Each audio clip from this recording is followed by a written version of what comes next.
पूरे विश्व में सेमीकंडक्टर्स की मैन्युफैक्चरिंग पर कुछ ही देशों का दबदबा है, जैसे कि China, Taiwan, south Korea, USA और जापान। सेमीकंडक्टर्स का उपयोग modern electronic gadgets, automobiles, medical devices, smart devices की मैन्युफैक्चरिंग में होता है। आज के इंफॉर्मेशन टेक्नोलॉजी के युग में सेमीकंडक्टर्स का बहुत महत्व है। भारत आज की डेट में 95% सेमीकंडक्टर्स का इंपोर्ट करता है और जिन देशों से भारी मात्रा में इंपोर्ट किया जाता है वे हैं चाइना, ताइवान, साउथ कोरिया और यूएसए। लेकिन भारत ने दूसरे देशों पर अपनी निर्भरता कम करने की ठानी है और भारत में ही सेमीकंडक्टर के मैन्युफैक्चरिंग बेस को सेटअप करने के लिए कुछ कदम उठाए हैं। लेकिन सेमीकंडक्टर्स के मैन्युफैक्चरिंग सेटअप करने के लिए कदम क्यों उठाए गए हैं, ऐसा करने से भारत को क्या फायदे होंगे और किन चुनौतियों का सामना करना पड़ेगा, जानेंगे इस वीडियो में। नमस्कार, स्वागत है आपका भारत उदय में। कोविड-19 महामारी के दौरान लॉकडाउन की वजह से ग्लोबल सप्लाई चेन्स में डिसरप्शंस देखने को मिले। सप्लाई चेन का आम भाषा में मतलब होता है कि वो सारी प्रक्रियाएं जिनको पार करके एक प्रोडक्ट मैन्युफैक्चरर से कंज्यूमर तक पहुंचता है। आज की ग्लोबलाइज्ड दुनिया में जरूरी नहीं है कि कोई भी प्रोडक्ट का सप्लाई चेन पूरी तरह से एक ही देश के अंदर हो। कॉस्ट रिडक्शन के लिए रॉ मटेरियल्स किसी देश से आ सकते हैं, पार्ट्स की मैन्युफैक्चरिंग किसी भी देश में हो सकती है और असेंबलिंग किसी और देश में की जा सकती है। तो इस तरह से सप्लाई चेन देशों के बीच में एक इंटरलिंकेज बनाता है। कोई देश अगर किसी भी तरह से अनस्टेबल हो जाए तो सप्लाई चेन पर असर पड़ सकता है। ऐसा ही कुछ सेमीकंडक्टर्स की मैन्युफैक्चरिंग में देखा गया। विश्व के कुछ ही देश सेमीकंडक्टर्स की भारी मात्रा में सप्लाई करते हैं। इन देशों पर जरूरत से ज्यादा निर्भरता होने की वजह से सेमीकंडक्टर्स की जितनी मांग है वह पूरी नहीं हो पा रही थी। कोविड महामारी ने ग्लोबल सप्लाई चेन की कमजोरियों को उजागर तो किया, लेकिन साथ साथ आत्मनिर्भरता के महत्व को भी रेखांकित किया। ग्लोबल सप्लाई चेन के डिसरप्शंस की वजह से भारत में यह बात समझ आई कि अब हमें भी अपने घरेलू उत्पादन क्षमता को विकसित करना होगा। इस निर्णय के पीछे सिर्फ कोविड महामारी से उत्पन्न सप्लाई चेन डिसरप्शन का कारण ही नहीं है, बल्कि जियोपॉलिटिकल कारण भी हैं। भारत चीन से सबसे ज्यादा सेमीकंडक्टर्स इंपोर्ट करता है। भारत का ट्रेड डेफिसिट भी चीन के साथ 2023 में $83.2 बिलियन का था। भारत और चीन के बीच सीमा विवाद बना रहता है। भारत का इतना अधिक ट्रेड डेफिसिट चीन के साथ है तो एक तरह से हम चीन के इकोनॉमी को सपोर्ट कर रहे हैं और इनडायरेक्टली उनकी मिलिट्री को भी फंड कर रहे हैं। तो भारत की अर्थव्यवस्था को चीन की अर्थव्यवस्था से डीकपल करना ही पड़ेगा, यानी कि अलग अलग करना पड़ेगा। चीन से इतनी भारी मात्रा में सेमीकंडक्टर्स इंपोर्ट ना करने पड़े, उसके लिए अपने देश में ही मैन्युफैक्चरिंग बेस बनाना पड़ेगा। मेक इन इंडिया के अंतर्गत सरकार ने मोबाइल फोन्स और अन्य इलेक्ट्रॉनिक प्रोडक्ट्स को बनाने का सोचा है। डिजिटल इंडिया प्रोग्राम भी लॉन्च किया था।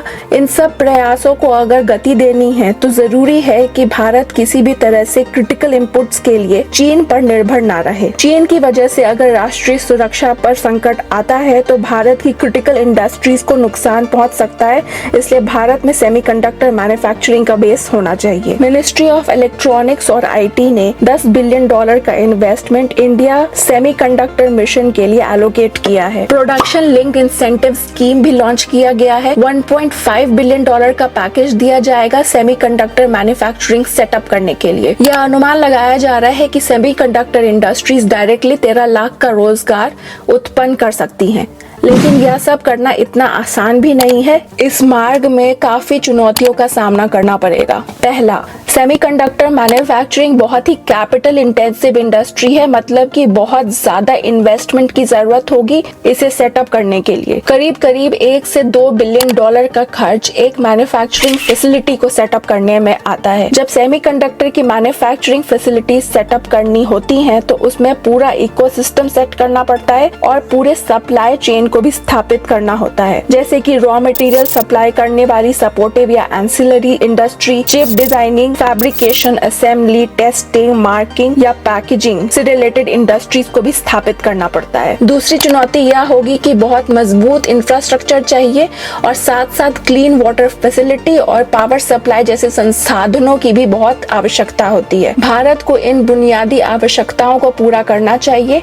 ईज ऑफ डूइंग बिजनेस को भी बढ़ावा देने की जरूरत है। इसलिए भारत में जिन जगहों पर पहले मैन्युफैक्चरिंग फैसिलिटीज सेटअप होंगे उनमें है गुजरात, तमिलनाडु, कर्नाटका और तेलंगाना। तीसरी चुनौती होगी रिसर्च और डेवलपमेंट पे काफी निवेश करना होगा। यह इंडस्ट्री बहुत ही टेक्नोलॉजिकली इंटेंसिव होती है। साथ साथ अगर भारत को इस इंडस्ट्री में आगे बढ़ना है तो कंपनियां जो पहले से अपना दबदबा रखती हैं उनसे प्रतिस्पर्धा करनी होगी और लॉन्ग टर्म में सफलता पाने के लिए रिसर्च और डेवलपमेंट में भी इन्वेस्ट करना होगा। भारत एक विकासशील देश है और इस वजह से भारत में एक तरह का जुगाड़ कल्चर रहा है। कम पैसे में किसी काम को करने का रास्ता निकालना यह भारतीयों को बहुत अच्छे से आता है। लेकिन अब कुछ ही सालों में भारत दुनिया की तीसरी सबसे बड़ी अर्थव्यवस्था बनने वाला है, तो तकनीकी रूप से सफल होने के लिए रिसर्च और डेवलपमेंट पर अधिक ध्यान देना होगा। प्रधानमंत्री मोदी ने जय जवान जय किसान के नारे को आगे बढ़ाते हुए कहा था, जय जवान जय किसान जय विज्ञान और जय अनुसंधान। तो सेमीकंडक्टर के इकोसिस्टम में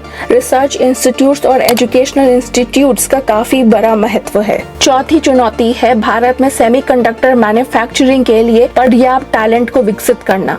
हमारे पास बहुत ही काबिल इंजीनियर्स का टैलेंट पूल है जिन्हें चिप डिजाइनिंग और मैन्युफैक्चरिंग के प्रोसेस में ट्रेन करना आवश्यक है। एजुकेशनल इंस्टीट्यूशंस में जो करिकुलम है उससे सेमीकंडक्टर इंडस्ट्री की आवश्यकता के हिसाब से क्रिएट करने की जरूरत है। यह प्रयास तकनीकी रूप से सक्षम ह्यूमन कैपिटल को विकसित करेगा और आगे आने वाले समय में भारत सेमीकंडक्टर इंडस्ट्री में अपनी मजबूत नींव रख सकेगा। पांचवी चुनौती जो भारत के सामने आएगी वह है सेमीकंडक्टर इंडस्ट्री पूरे वैल्यू चेन पर निर्भर होता है। इसे स्थापित करना बहुत महंगा सौदा है और इसमें बहुत समय भी लगता है। वैल्यू चेन में रॉ मटेरियल सप्लाई करने वाली industries, chip designing, fabrication, assembly, testing, marking, packaging आते हैं। भारत को अगर यह सब विकसित करना है तो यह सब जल्दी से एक बार में नहीं हो सकता। भारत को लाइक माइंडेड कंट्रीज के साथ पार्टनरशिप्स करनी पड़ेंगी। जैसे ताइवान की सहायता से भारत कुछ एरियाज को विकसित कर सकता है। यहाँ पर क्वाड कंट्रीज की अहम भूमिका आती है। क्वाड का मतलब है क्वाड्रिलैटरल सिक्योरिटी अलायंस, जिसमें इंडिया, अमेरिका, जापान और ऑस्ट्रेलिया मेंबर्स हैं। सेमीकंडक्टर के क्षेत्र में इन देशों के साथ कोलैबोरेशन किया जा सकता है। वैल्यू चेन के कुछ हिस्से में इनमें से हर देश के पास अपनी क्षमता है। जैसे कि यूएस चिप डिजाइनिंग में बहुत आगे है। जापान सिलिकॉन वेफर्स जैसे रॉ मटेरियल सप्लाई करने में बहुत अग्रणी है। ऑस्ट्रेलिया के पास जो अन्य रॉ मटेरियल्स जैसे कि सिलिका,